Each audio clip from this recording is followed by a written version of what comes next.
Aham chairavatam nagam ahruyanu vraje vrajam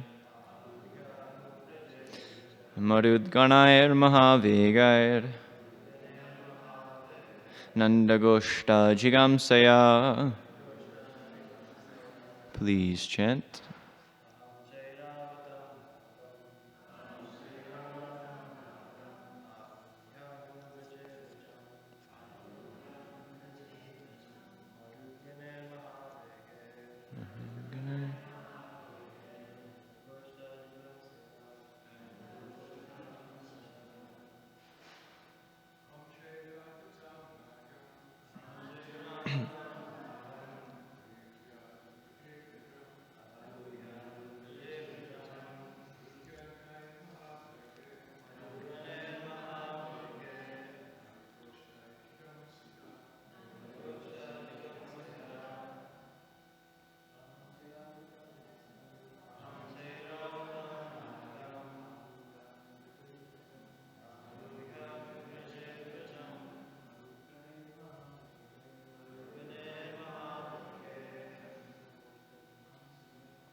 Vaishnavis.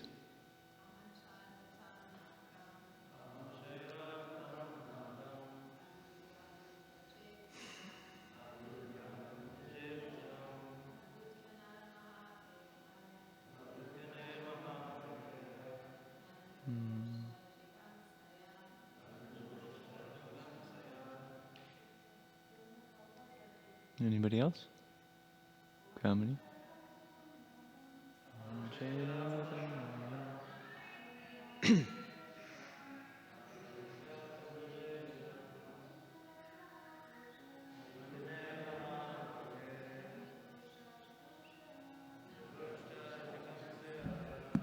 And the word for word, aham, I, cha, also, Airavatam, named Airavata, Nagam, my elephant, Ahruya, riding, Anu Vraje, will follow along, Vrajam, to Vraj, Marut Ganai, accompanied by the wind gods, Mahavegai, who move with great power, Nanda Goshta, the cowherd community of Nanda Maharaj, Jigamsaya, with the intent of destroying. In the translation, I will follow you to Vraj, riding on my elephant Airavata, and taking with me the swift and powerful wind gods to decimate the cowherd village of Nanda Maharaj.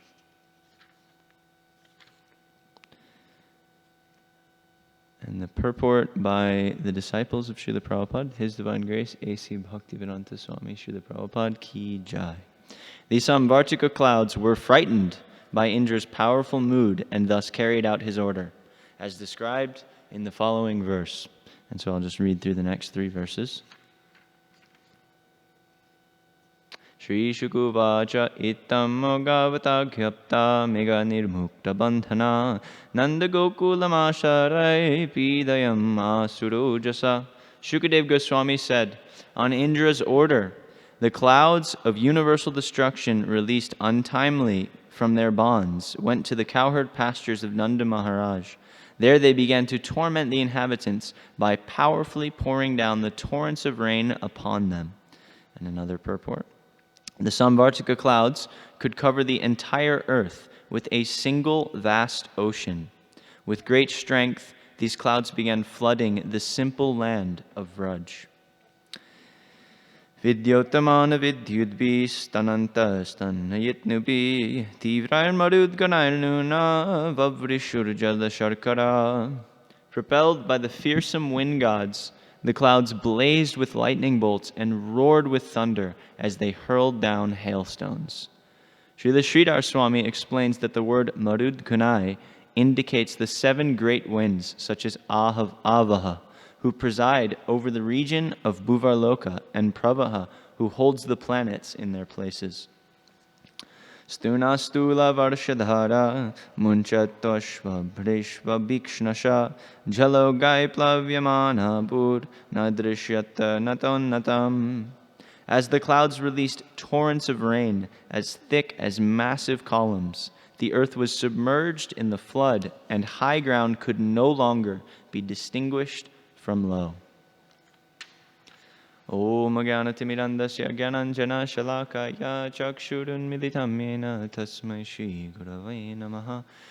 Shri Chaitanya Manobishtam Stapitam Yena Bhutale Swayam Rupa Kadam Hahyam Dadati Swapadantikam. He Krishna Karuna Sindhu Dhinabandha Jagatpate Gopesha Gopika Kanta Radha Kanta Namostute Tapta Kanchana Gaurangi Radhe Vrindavaneshwari Rishabhanusute Devi Pranamami Hari Priye Mukham Karoti Vachalam Pangum Langayate Girim Yatkripam Tamaham Vande Shri Gurum Dinataranam Nama Om Vishnupadaya Krishna Preshtaya Bhutale Srimate Bhaktivedanta Swami Niti Namine Namaste Saraswati Devi Gauravani Pracharine Nirvishesha Shunyavadi Paschatya Deshatarine Jai Shri Krishna Chaitanya Prabhu Nityananda Shri Advaita Gadadhara Shivasadi Gaura Bhakta Vrinda Hare Krishna Krishna Krishna Hare Hare Hare Rama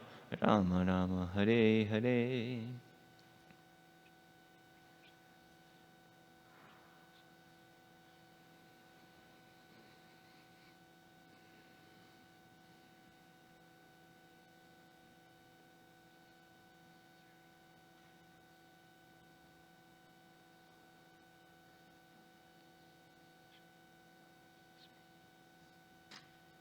Jai, Hare Krishna.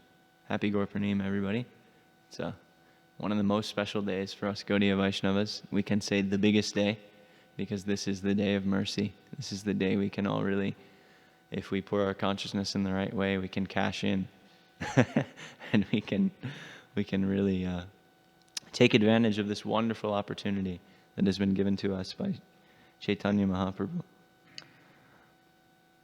I have to admit, I'm in a bit of a predicament, because on one hand, this is the Govardhan Leela. So we're speaking about Giriraj, and we're speaking about Haridas Varya. He's the best devotee of Krishna. And then on the other hand, it's Gaur Purnima. And so we have to speak about Chaitanya Mahaprabhu. And when I was studying and looking and seeing, what can I do? Because I like to, it's Bhagavatam class, I like to speak whatever the Bhagavatam is speaking. Actually, Suta Goswami prays like this in the beginning of the Bhagavatam. He prays to Shukadev Goswami that you were able to answer your father in the form of the echoes of the trees when he called out, "Oh son," when Shukadev Goswami left. You were able to enter into those hearts, the hearts of those trees, and pacify Vyasadeva. In the same way, please enter into my heart and speak to this assembly at Naimisharanya. It's a beautiful prayer that he's spoken in the Bhagavatam. And one of our acharyas, Srila Vishwanath Chakravarti Thakur, he says, this is the mood of somebody who speaks the Bhagavatam. Simply, we're praying to Shukadev Goswami and saying, whatever you want to say, let me say that. We don't come to the Bhagavatam class with an agenda. Even if it's a transcendental agenda, like speaking about some other topic, the idea is we open the Bhagavatam wherever we're at the Bhagavatam. Bhagavatam is giving class. And so, I don't like to break that. It's a particular thing that I've tried to hold myself to. And so I was in a bit of a predicament, thinking, what to do? How can I get around this? And so I read this chapter, and I found a place where we can we can accomplish both goals. So I pray for all of your blessings that I'll be able to speak what I'm going to say nicely and eloquently, and that it may enliven your hearts and enliven Srila Prabhupada's heart and make the deities happy. And at the least, if it does none of those things, it may purify me a little bit. So please, I need your blessings and your prayers. So, we're in the thick of the Govardhan Leela. We're in the thick of it. Indra has just sent the Samvartika clouds, which, if none of you know, the Samvartika cloud is the cloud that's used at the end of the universe, when the universe is destroyed, then the Samvartika cloud is sent, and the rains and the lightning and the hail that comes, it just completely demolishes everything. In a short period of time, nothing is left. And that sets a clean slate for the next creation, so there can be that endless cycle of the jiva's desires being fulfilled and opportunities for liberation and many, many different things. But the Samvartika cloud is an agent of ultimate destruction. And so Indra has sent that cloud to Vraj because, in short, he's really, really ticked off. He didn't get his sacrifice, which he's accustomed to getting, and which, even by Vedic standards, he's supposed to get. And so now he's reacting in the harshest possible way. He's sending these clouds of universal destruction. He's sent all of the wind gods, the Maruts, the wind devatas. He's sent them. He's coming himself, because if you want something done right, you do it yourself, right? So he's coming himself with his Vajra that's been given by Vishnu. He's used that to kill Vritrasura. It's the most powerful weapon in the universe. He's coming with that. I have my thunderbolt. I'll make sure nobody survives. This is the highest idea you can have of genocide, which we talked about in another class, and the level of anger and offense that is there in this very motivated move that Indra is making. But it's interesting because amid all of this, the tattva is very, very revealing of why this is happening. Because Krishna is orchestrating this. Krishna is the one who stopped the sacrifice. Krishna is the one who ticked off Indra and kind of capitulated this entire thing.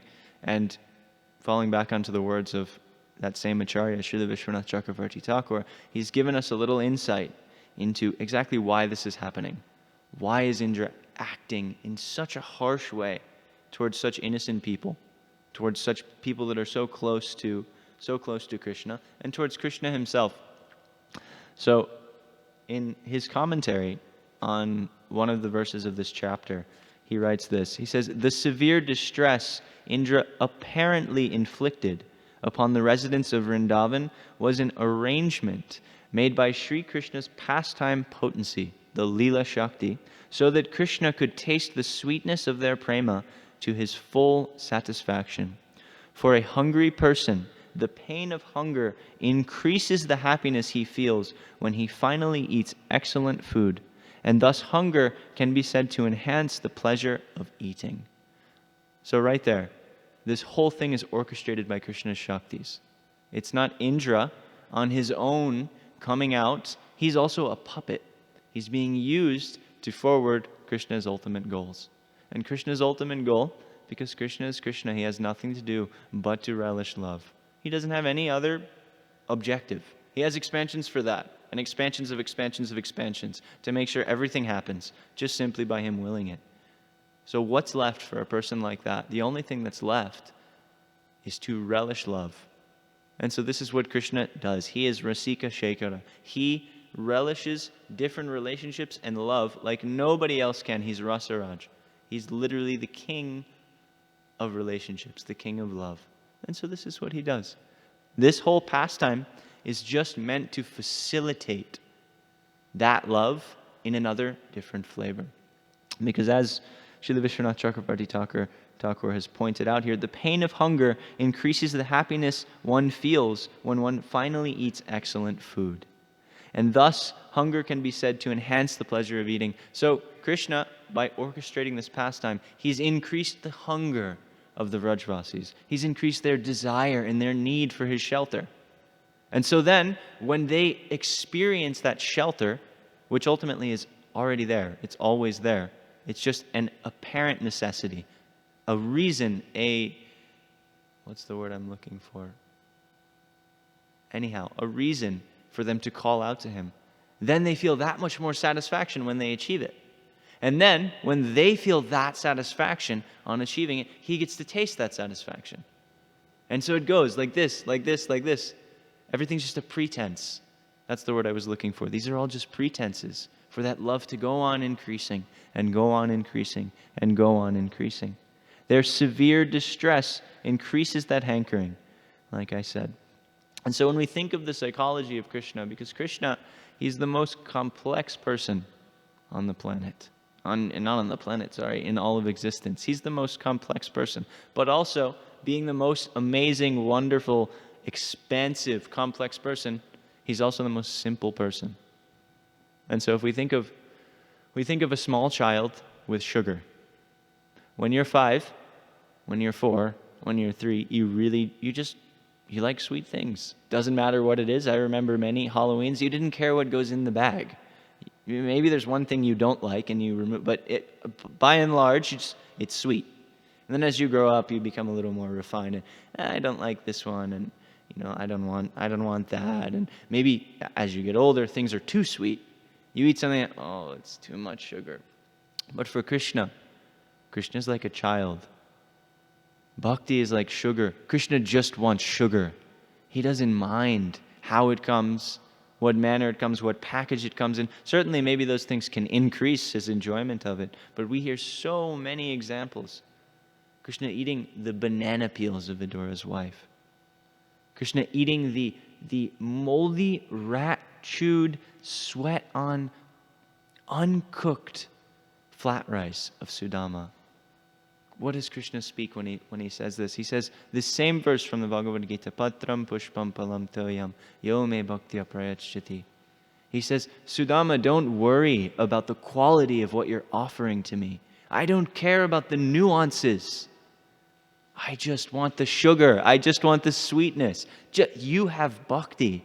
There's bhakti in that puffed rice. Sorry, it's not puffed rice. There's bhakti in that flat rice. Give it to me. And he snatches it from Sudama. And he eats it. Because Krishna is like this. He's bhakti priya madhava. The only thing that's dear to him is bhakti. So he's very simple in that way. It's very sweet. It's the only thing that he wants. And so the entire objective, the highest objective of his existence, and of the existence of everything else actually, is to facilitate the ongoing relationship between him and his devotees. This gives us a totally different understanding of this world, of our position, and of God's position. We think of the verse, Parichanaya sadhunam vinashaya chadushkritam dharma samstapanartaya sambhavami yuge yuge. So Krishna says in the Bhagavad Gita very clearly, I come to protect the sadhus, to protect good people, and destroy bad people. Whenever bad people come and they mess dharma up, then I come and I reestablish it. So there's an external way to look at this, which is the first way that we ever look at it. We think, yes, God comes and he sets things right. And things degrade again, because that's the cyclical way that the Vedas show. Things move in a circle. Satya Yuga, Treta Yuga, Dwapara Yuga, Kali Yuga. Satya Yuga, Treta Yuga. It goes around and around and around. It's perfect. We screw it up. It becomes beyond repair. It's destroyed. Perfect. Screwed up. Blah, blah, blah. Over and over and over. Sadhunam. Parichanaya sadhunam vinashaya chadushkritam. So Krishna does this. But when we look deeper into this, in light of Krishna's actual heart, we understand that actually the only thing that matters here is Parichanaya sadhunam. And it's not just that he's protecting the devotees, he's nourishing the devotees. He comes to nourish their love and to increase their love. Everything is just a pretense. Thus, we call this material world the Shrishti Lila. This material world's main purpose, the chief purpose, because like everything else, things have multiple purposes. Chaitanya Mahaprabhu, he came for many different reasons. Krishna came for different reasons. Vishnu has different functions. We have different desires and functions. This world also has different desires and different functions. One function, which is a function we like to focus on a lot, and most devotees think is the chief reason for this world, is to allow the jivas to be rectified. That's not the prime function of the material world. Higher than that is to give them the opportunity to facilitate their independent desires. Because God is merciful and God isn't about force. Krishna isn't about putting a gun to your head and saying this is how you have to do it. You have full freedom to see what you would like. And if you would like to come to something that is actually going to be eternal and ecstatic and wonderful all the time, you have the opportunity to do that. But as Krishna says in the Bhagavad Gita to Arjuna, at the end of the Bhagavad Gita, he speaks everything, and then he says, now you've heard what I've said, you decide. He doesn't say, you have to do it, or you're going to hell. You have to do it, or you're finished. He says, you decide. So this world, one of the reasons for its existence is to allow people to exercise their independence and to try to find happiness in whatever way they would like to find. But the prime reason for this material world's existence is the pleasure of Krishna. Therefore, it's called the Shrishti Leela. Its entire manifestation centers around Krishna being able to do things here that don't go on in the spiritual world.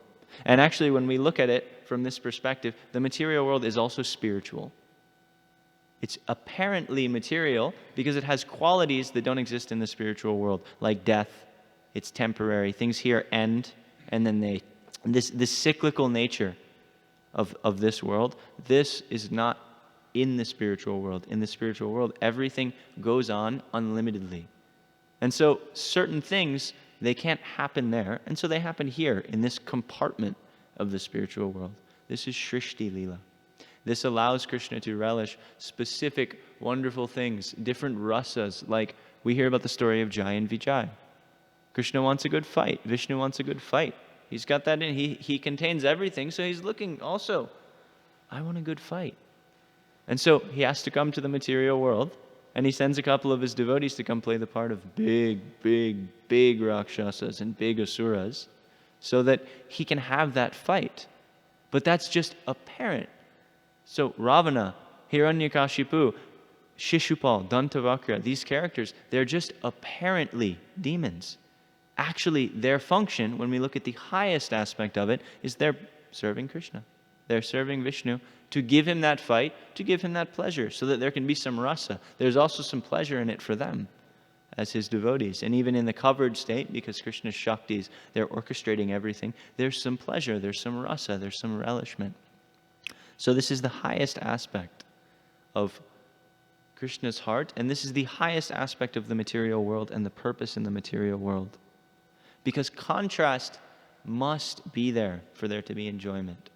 The idea that everything that is spiritual is going to become homogeneous and going to become single-toned is ridiculous. Because even in this world, we must have contrast in order for things to increasingly get better. You need something to be negative in order for there to be a positive.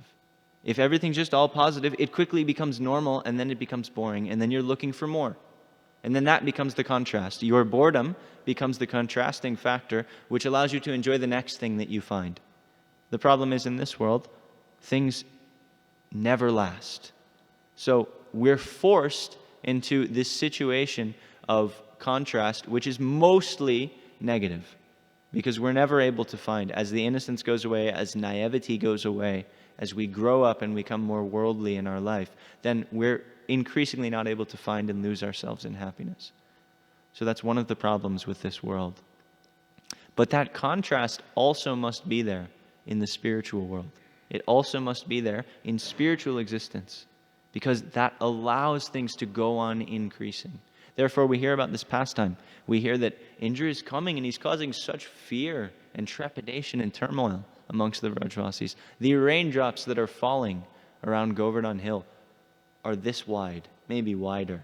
They're like huge pillars. Imagine, we don't have any really big columns in here, but just imagine the raindrop the size of this building and as tall as the sky. That's the raindrops of the Samvartika cloud. You know, it can create an ocean that covers the entire world. And the thing is, Indra is just releasing it on Vraj.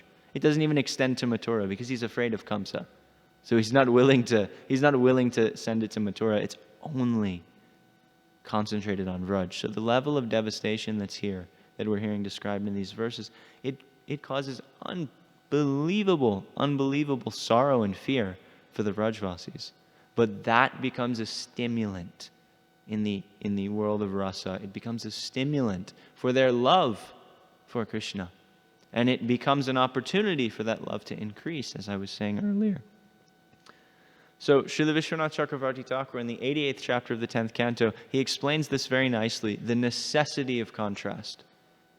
In this verse, he explains very, very, very, very elaborately, it's about 15 pages long, why devotees go through trepidation and why devotees go through suffering and what that suffering looks like for different levels of devotees. And finally, his last reason for devotees suffering, apparent suffering, as we've heard from him in this chapter, is that these things are required in order to increase the love that they feel between Krishna and themselves. And also in order to allow certain pastimes to take place. Because if devotees were always complacent, they would have no reason to say, we need your help, please come. There would be no Nrsingadev if Prahlad wasn't in the situation that he was in. There would be no Ram Leela if there wasn't a reason for Ram Leela to happen. There would be no Krishna Leela if there wasn't the apparent suffering caused by Kamsa to all of the demigods. These Leelas would not take place if they weren't orchestrated by the Shaktis. And so, Srila Vishwanath Chakravarti Thakur, he explains the necessity of this contrast. He says, the sunrise appears attractive because of the darkness of night. During the hot summer, cold water gives comfort. If anybody's ever been to India, if it's 110 degrees outside, there's nothing better than a cold shower. For some crazy people, they like to take cold showers in the winter in Chicago. But at least in India, when it's 110 degrees, a cold shower, or even when it's hot here, you jump in Lake Michigan, it's still cold. It never really gets like warm. You know, the summers aren't long enough, the lake is too big. So it's 90 degrees. 90 degrees outside. And you jump in Lake Michigan. But then when it's cold, when the wintertime comes, hot water is ecstasy. Lamplight appears attractive in darkness, not in the glaring light of the sun.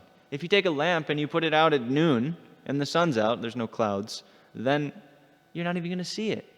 You walk right past it with a little lamp flame, you won't even see it. But if you put it in a dark room that doesn't have any windows at midnight, it becomes very brilliant. A candlelit dinner, it's very beautiful. So the contrast creates beauty. And then he gives this example, which we've already heard, of hunger. And when one is distressed by hunger, food tastes especially good. And then, because he's gone on so long with this 15-page purport, he says there's no need to elaborate more. But what he's saying is that even in spiritual existence, contrast creates a certain type of ecstasy. And it facilitates the increase and the incremental going on of that ecstasy. Because this is the nature of relationships. Relationships are all about back and forth, up and up and up, and rasa moves in a crooked way. It moves like a snake. You go from this bank to this bank to this bank, back and forth, but all the time moving forward. Therefore, the last word of the Vedas is raso vai saha. That the absolute truth, he is relationship. The absolute truth, he literally is relationship. Therefore, Radha and Krishna are the absolute truth. Because Radha and Krishna, they are the personification, the eternal personification. They didn't become personified at any one particular point. It's not Mayavad. But they are the personification of love being reciprocated. This is Radha and Krishna. Raso vai saha. There's always a flow back and forth between two parties, increasing and increasing. Their only business is increasing. And moving forward. Because Krishna, he's always trying to taste more. He's always looking to have more and more and more. And more and more and more. He comes as Chaitanya Mahaprabhu because what better contrast can you find? What better way in this Shrishti Leela, which is ultimately meant for his satisfaction anyway, what better way to facilitate the feeling of magnanimity and the experience of compassion than to come as Chaitanya Mahaprabhu? Anarpita charim charat kurunayavatirna kalau. He's come into this age of Kali, Kalau, Anarpita, that which was not given, Charim, for a long time. Chirat. He's come to give it. Avatirna. He's descended into this age of Kali to give that which was not given for a long time. Samarpaitum unato Ujjvala bhakti rasam swabhakti rasam. Samarpaitum unato Ujjvala rasam swabhakti shriyam. He's come to give the most brilliant, wonderful gem of swabhakti, of his own bhakti, of love for himself. He's descended into the deepest, darkest, most terrible place in all of existence, Kali Yuga. Things here, this doesn't even have to be quantified. The level of atrocities that happen in this place at this time are unbelievable. The things that people do to each other, the things that people do to their friends, the things that people do to their children, the things that people do to children, the things that governments do to their citizens, the things that people do to the environment. Kali Yuga is a terrible place. It's just, you don't have to be religious to understand that this particular time that we live in, it's not very pretty. In a matter of 50 years, 100 years, we've wrecked everything. And Chaitanya Mahaprabhu, he's come, Krishna has come into this place amidst all of these very, very crooked people, because we have to be honest, we're crooked.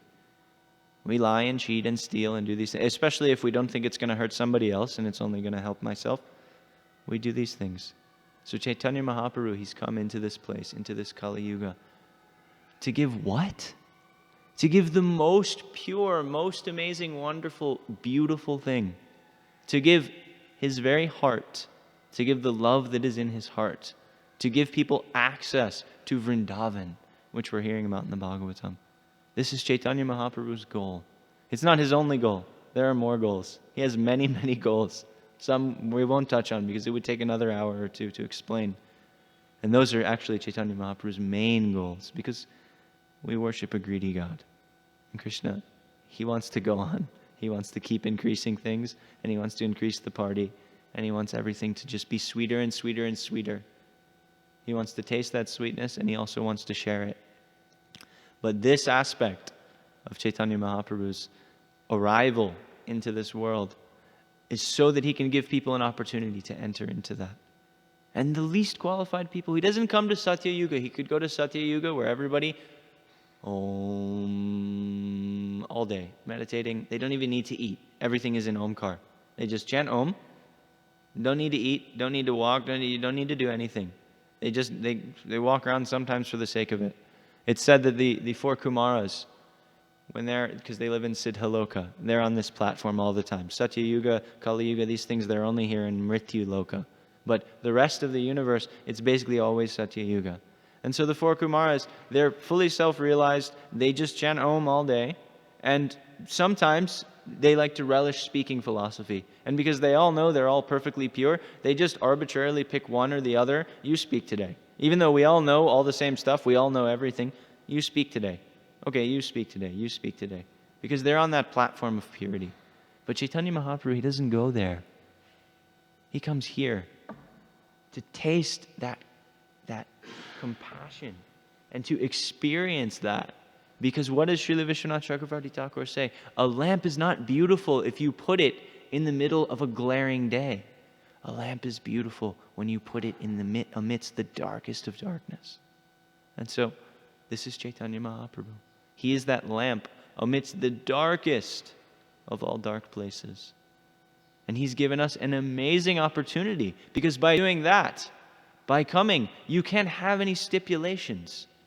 You can't have rules and regulations. Obviously, there are some rules and regulations to spiritual practice. But if you compare the rules and regulations that are given in Gaudiya Vaishnavism to the rules and regulations of any other spiritual practice, if you compare it to yoga, which practically can't be done, it's such a difficult process. If you look at actual Ashtanga Yoga, if you compare it to Gyan,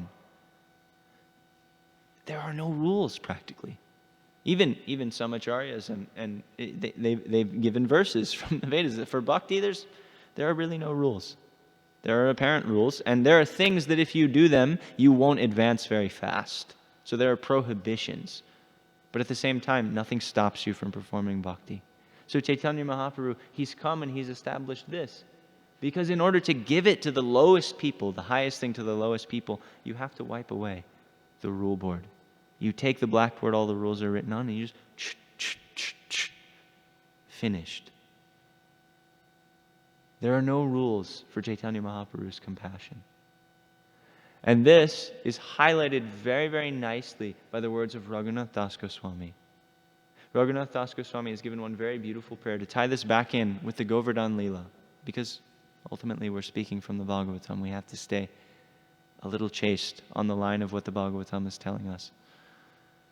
Raghunath Das Goswami, he gives a beautiful prayer when he's praying to Govardhan. He says, Nirupadi karunena Shri Shachi Nandanena Tvai Kapatishatopi Tvat Priyena Arpitosmi Iti kalu mama yogya yogyatam mam agrinan nijanikatani vasam dehi govardhanatvam. Nijanikatani vasam dehi govardhanatvam. O Govardhan, you please let me reside near you. He's praying to Giriraj, who Krishna will lift in just a second. He's going to hoist him up and show Indra that, you idiot, you can't do anything to these people. These are my people. So Raghunath Das Goswami, he's praying to Giriraj. He's saying, you please let me just live near you. Let me just have a little house, little bhajan kutir, some leaves and a roof, and let me beg and let me chant. Let me just live near you. Nijanikatani vasam dehi govardhanatvam. You see, this is the 10th verse. So in the other 9 verses, he's given so many reasons for this, because every verse ends with the same line. He's given so many reasons and so many arguments. It's actually a dialogue between Raghunath Das and Govardhan. So many reasons. And finally, because Govardhan's he's not giving in so easily. He's Haridasvarya, and he's the other most merciful aspect of Krishna next to Chaitanya Mahaprabhu. But he's not giving in so easily. He's playing with Raghunath Das Goswami, and he's refuted all of his arguments. And so finally, Raghunath Das, he says,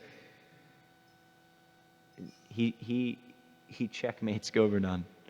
How does he checkmate Govardhan? He checkmates Govardhan with Nirupadi Karunena, with the unqualified, no rules mercy of Chaitanya Mahaprabhu. Nirupadi Karunena. Upadi, we all hear this word upadi, that it means coverings. Our upadis that I identify as a brahmachari, as a man, as a 27-year-old, as an American. These are all upadis. They're all eventually going to go away. I'm going to die, and if I don't enter into spiritual existence, I'm going to get a whole new set of upadis. I may be a pig, I may be a dog, I may be a Nigerian, whatever. I may be Chinese, Nigerian. I may be born in working in a sweatshop. I may be born in a mansion and have lots of money. But these are all upadis. So no designations, no conditions. Nirupadi karunena. Karuna means mercy. Nirupadi karunena Shri Shachi Nandanena. Tvai kapatishatopi tvat priyena arpitosmi. He says, O Govardhan, I've been given to you, priyena arpitosmi, by your most dear Gauranga Mahaprabhu, Shri Shachi Nandanena. Your most dear Gauranga Mahaprabhu, out of his very, very, very deep mercy, which has no qualification, it has no question of fitness or unfitness. Out of that mercy, He's given me to you, because we've all heard in Chaitanya Charitamrita, Chaitanya Mahaprabhu sent Raghunath Das to Vrindavan, and he said, you worship this Govardhan Shila with this Gunjamala. And so Raghunath Das is saying to Giriraj, he's saying, He literally gave me to you. You have to accept me. Please accept me. Please accept me. Even though I'm fallen, he says, Tvai kapatisha topi, I am a kapati, I am shata. Shata in Sanskrit, it means the most terrible, despicable liar, the most untrustworthy person you can imagine. Kapati, I'm a cheater. Tvai kapatisha topi, I've been given to you even though I'm the most despicable cheater. Nirupadi karunena, out of His causeless mercy, Chaitanya Mahaprabhu has given me to you, so please accept me. And Giriraj has to accept. This is very important for us to understand, because this is our process. We want to go to Vraj, right? We want to go to Vraj, even if we only wanted a little bit. We've read Prabhupada's books, we chant Hare Krishna. At the end of the day, we want to go to Vraj. We want to serve Krishna, we want to serve Radha, we want to serve the Vrajvasis. This is what we want. We may not want it every second or every day or every week. Sometimes in our lives, maybe not even every month. Maybe it only comes once in a year when we hear our Guru Maharaj speak or somebody inspiring speak. But ultimately, somewhere deep down in the heart, we want to go to Vraj.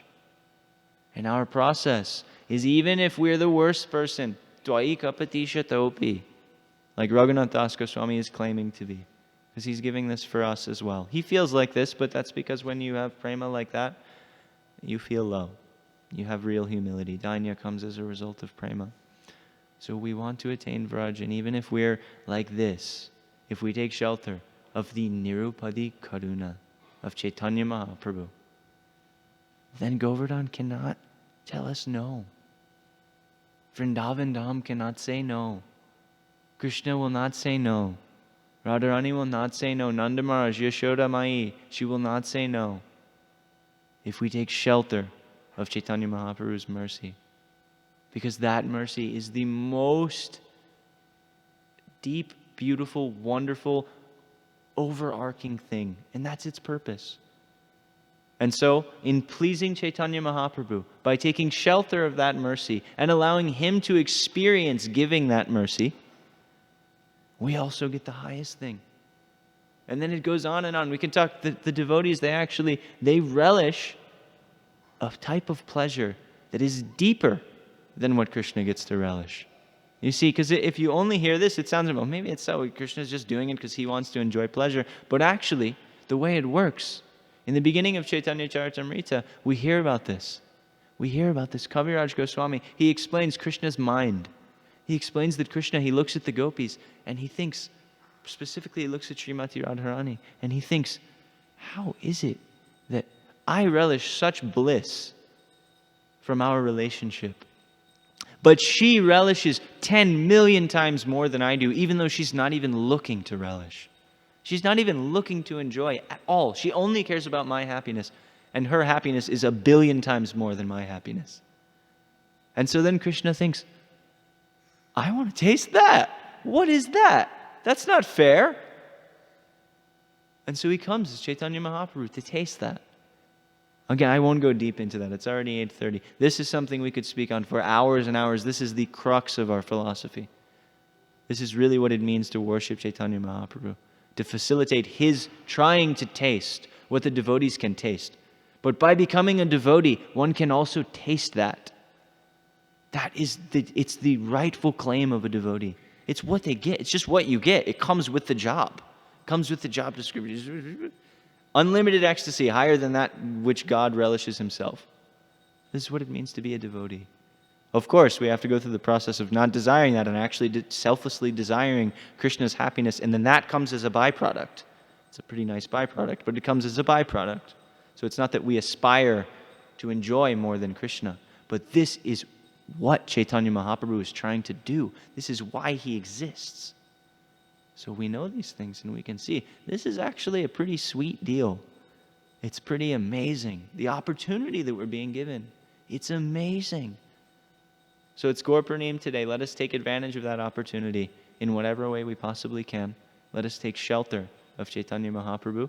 Let us chant, dance, and later we'll feast after we fast all day. What to do? Sometimes it's like we condense it into, all right, at least for a day, I show you I'm really committed, so I'm not going to eat.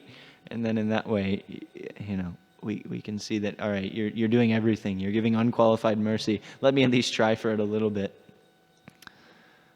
Let us try. And know that it literally only depends on our consciousness. If we just recognize that, I'm in a bad position and I need mercy, immediately those hands are there to catch us. This is the mercy of Chaitanya Mahaprabhu and Nityananda Prabhu. So happy Gaur Purnim. Grantaraj Srimad Bhagavatam Ki Jai. If there are any comments, questions, or corrections, please, they're more than welcome. And if there is anything nice here, it wasn't mine, it's my Guru's. So no need to pass the credit to me. You can just send it up the chain.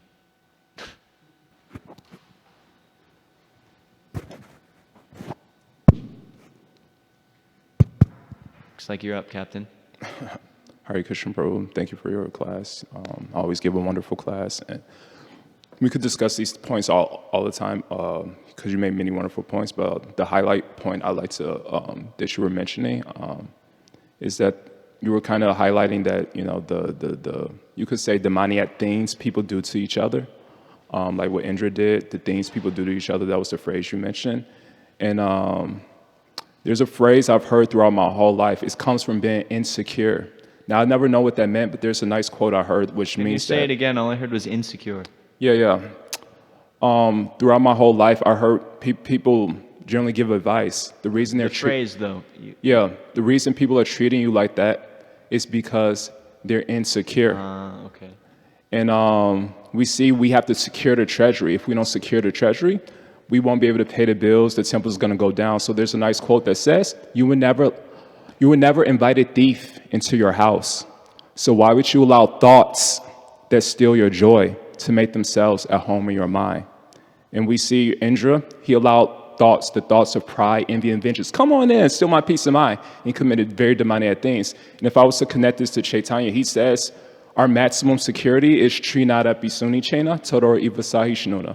Now my question is that I'm speaking theoretically. When it comes to the thoughts stealing my mind, I could speak all I want, but so we hear that we should pray for Krishna's mercy. We could speak all the philosophy we want, and we should pray for Krishna's mercy. However, my question is maybe this is a reference for devotees. My question is the same one that is given in 11th Canto. There's a chapter called Aila Gita, and in verse 12, King Pururava, he says a nice question that I think is relevant to all of us. He says, Kim vidyaya, kim tapasa, kim tyagena shutenava, kim vivektena, maunena stribir yasa manohitan. He says, what is the use of all these austerities, this knowledge for maximum security when the ghost of lust, anger, greed, pride, envy, and vengeance is still entering my consciousness, still in my most valuable wealth, my peace of mind and my remembrance of Krishna. So my question is, how do we maintain our enthusiasm and faith in Krishna that I'm praying every day, but my mind is still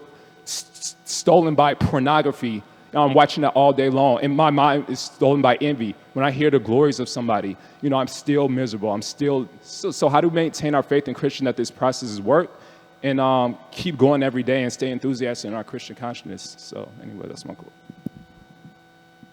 Well, there's a lot of answers. First, we should understand that it's expected that we're going to fail a lot. Trinadapi Sunichena, though we wear this like a band, like we use this like our slogan, this is a very, very high state. This means nishta, according to our acharyas. Trinadapi Sunichena, Turoriva Sahishtuna, Amanina, Mandadena, Kirtaniya Sadahari. It's not normal. It's not normal that you're going to, for one, Kirtaniya Sadahari, we don't chant all day. And for two, the reason is we don't have these qualities yet. We're not at Nishta. The bulk of devotees are in an Archana Vritti. It's very important to understand these things are coming out because of the practice of bhakti. That's what an Archana Vritti is. Prabhupada said, you're stirring up the pond. These nasty things, they come out, this mud. You have a very clear pond, but it's got a very muddy bottom. If you throw a rock into it, the mud comes up, and then you can't see through the pond anymore.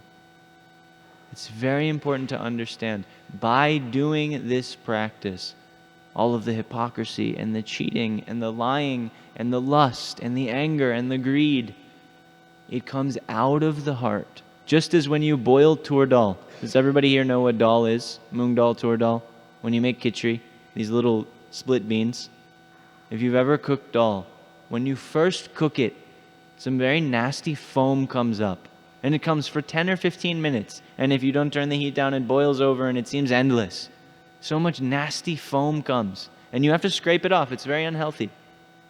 But it's part of the process of cooking, that it comes out and then you throw it away. This is also what happens with bhakti. We start cooking. Bhakti is very hot. It's very difficult at times. It's not easy. Somebody can't walk in from a life of New Age spirituality and start doing bhakti because in New Age spirituality, it's all about appearance. It's all about, yes, I opened my third eye yesterday, and now everything's going to be okay. But then you go back to your job, and you hate your coworkers, and you hate your life, and you're waiting for the next festival in order to pretend you have it all together. I know, because I did that for freaking 7 years. I'm not, God, that was my life. And it was nice. At that point, it was what I needed. It helped me to give me a springboard into more substantial spirituality.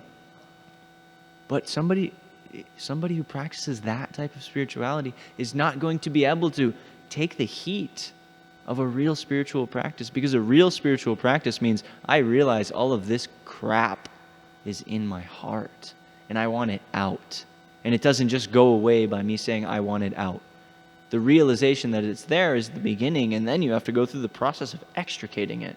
This is an art and a vritti. And it comes long before Trinadapi Sunichena. Therefore, what's the verse that comes before Trinadapi Sunichena? Nam nam akari bahudani jasarva shakti statrarpita niyamita smaranena kala. Etadrishi tava kripa bhagavan mamapi. Durdaivam idrisham ihajani nanuragaha. Although you've given no rules, you've removed all of the requirements, you've no time, place, circumstance, nothing matters as far as chanting the holy name. You've invested it with all of your shaktis. Every shakti, every power is in the holy name. I don't even want to chant it. This is a result of offense. I have no taste whatsoever. This is a result of offense. This is a result of the fact that we have this thick covering of nasty stuff in the heart, and it's coming out. So once that comes out, once we boil the dal long enough, the foam is gone. And it does go. If you've ever cooked, the foam will be gone. And then the dal will cook without any more foam coming out. And you can actually increase the heat at that point. Before, when the foam is coming, when you're cooking the dal, you have to keep it on medium-low until you scrape all the foam off. But then you can crank it up to 8. And you can cook that dal. This is Nishta. This is Trinadapi. This is what you're expressing. So my answer is we have to understand the process. If we don't understand the process, we'll get scared and stop, and we may go 15 years like that, 20 years, a lifetime. I've met devotees. When I first came to Krishna consciousness, one devotee told me, hey, I came to Mangalarti every day for 10 years. And now I'll go for a couple months and then I'll take a month off. Because that way Maya can't get me. Because if she sees that you're too serious, she'll grab you. No, this is ridiculous. It's a ridiculous philosophy. No, you're an artist come up when you do spiritual practice. But if you don't understand that and you think, oh, that's Maya, the bad things in my life are Maya, oh, and so I have to avoid that, you'll come up with all manner of crazy philosophies that are going to, you think, help you avoid that. But actually, you're just helping yourself stay in the exact same place. And bhakti is not about standing in the same place. Even when you're realized, bhakti is about always moving forward. Radha and Krishna are always moving forward. They're always increasing their happiness. There is no static position. It's ecstatic. It's beyond the position of stasis. There is no stasis in bhakti. It's meant to be wonderful and happy and increasing at all times. But before we get to the happy part, we at least have to continue. Tivrena bhakti yogena yajeta purusham param. We worship Krishna knowing, because of our Shastra Buddhi, because of our understanding of the process and our understanding of the scriptures, that I can move forward in this. And anything that's happening as a result of this practice is a good thing. And we have so many of Krishna's words to back this. Yoga kshemam vahamyaham. I carry what you lack and I preserve what you have. I keep it going forward. What is it? Oh man. What everybody... No. Another verse. No, there's no loss or diminution. Neha vikrama nashusti pratyavaya nividyate. Neha vikrama. Even a little tiny step, even if you put one toe in the water, you put the tip of your pinky toe in the water. Or you say your big toe, your pinky, it would be hard to put just the tip of your pinky toe in the water. Neha vikrama nashusti is never destroyed, whatever you did. Pratyavaya nividyate. It doesn't reduce pratyavaya even a little bit ever. It's very important to understand this, not just parrot it. I've parroted it for too long. If I understand it, then I realize, wow, that's never going away. And that means that's never going away. That's never going away. We develop a little faith and move forward into that. These other things are going to fade. And the last thing, it's 8:44. We had to start 15 or so minutes late, and we're not eating breakfast anyway, so I'll say one last thing. It's very important to realize that this isn't so much important to think about for myself. It's important to know so that we can do our practice, but it's very, very, very important that we apply this to other devotees. Other devotees are going through this practice and this process of things coming out of their heart. And so we, being around them, are going to see that. We're going to see that boiling and all that gross film and stuff coming out. But that's because they're doing bhakti, not because they're fallen rascals who I shouldn't be around and who suck, and any other number of much worse expletives than what I just said. Things that we attach to devotees. We have to realize they're going through the process. We have faith in pure devotional service. It doesn't matter so much what a person is going through. We just respect and love them because they're devotees and because they will become pure, and we encourage. This is very important. It's very important because on the other side, if you get sucked into focusing on everybody else's faults, it's Kali Yuga. There's no dearth of faults. You can find faults in practically anybody. It's everybody's subpar. That's Kali Yuga. So I'll end there. And Sankalpa, you have something? Oh, yeah, please. There may be some people online. Hello. Again, Hello. we're all fasting, so. So you were mentioning how the magnanimous nature of Chaitanya Mahaprabhu is unprecedented. And so just like for an example question, let's say you did something so horrible in terms of aparad, like Brahmahatya at Radhakund, example. Would Mahaprabhu's mercy still be able to carry you through that dire offense? Of course. Okay. Yeah. Finished my question. I mean, Tulsi, even you just circumambulate Tulsi. We say this every day. Yani kani cha papani brahma hatyadi kani cha. Did you do it in Radhakund? That doesn't mean nothing can disqualify you from Mahaprabhu's mercy. Things can slow you down, but you're not disqualified. You're not out of the race. If you cut off your leg, you can still crawl to the finish line. It's still it's still there. And actually, if those things help you to realize your fallen nature, then you may get there faster.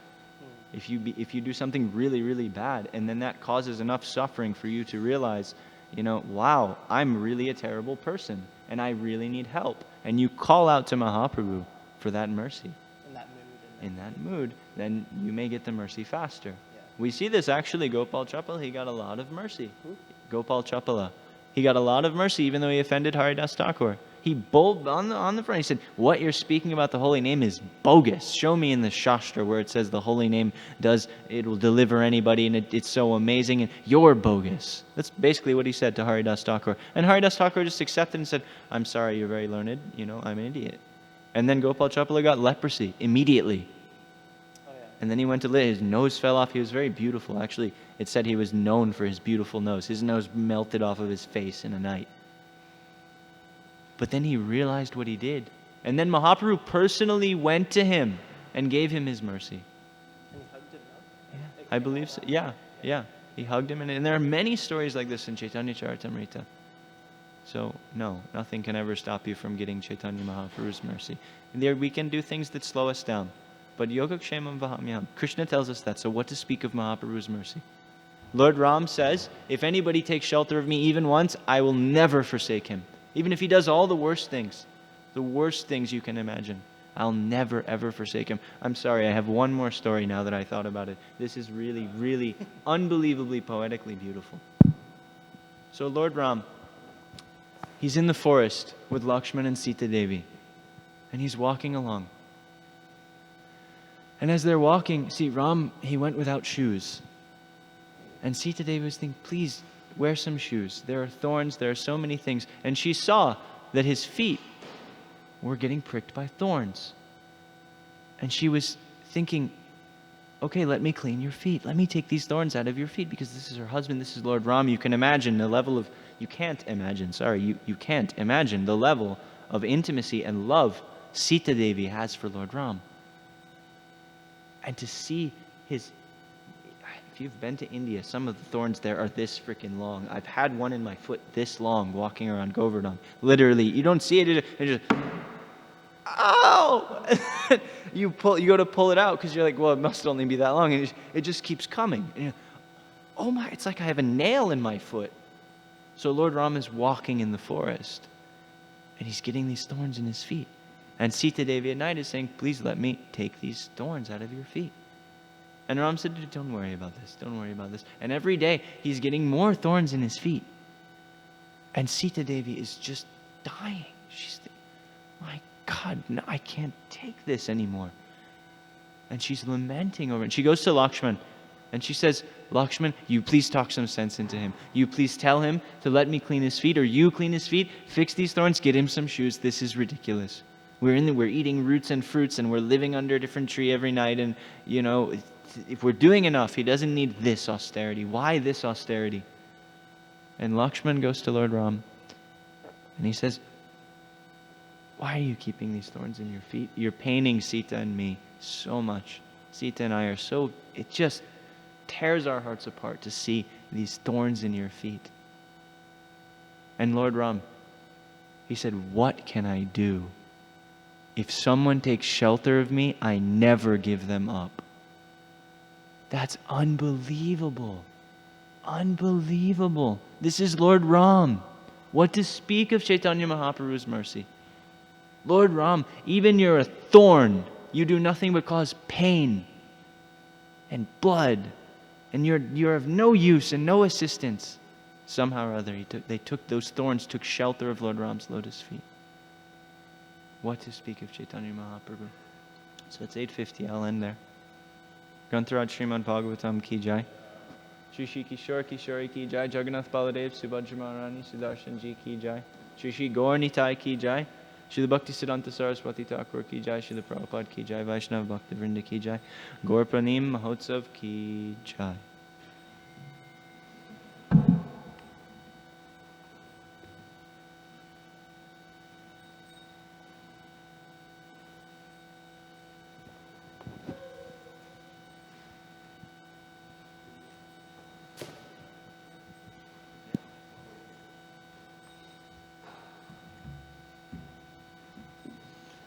Oh, Radhe Shyam.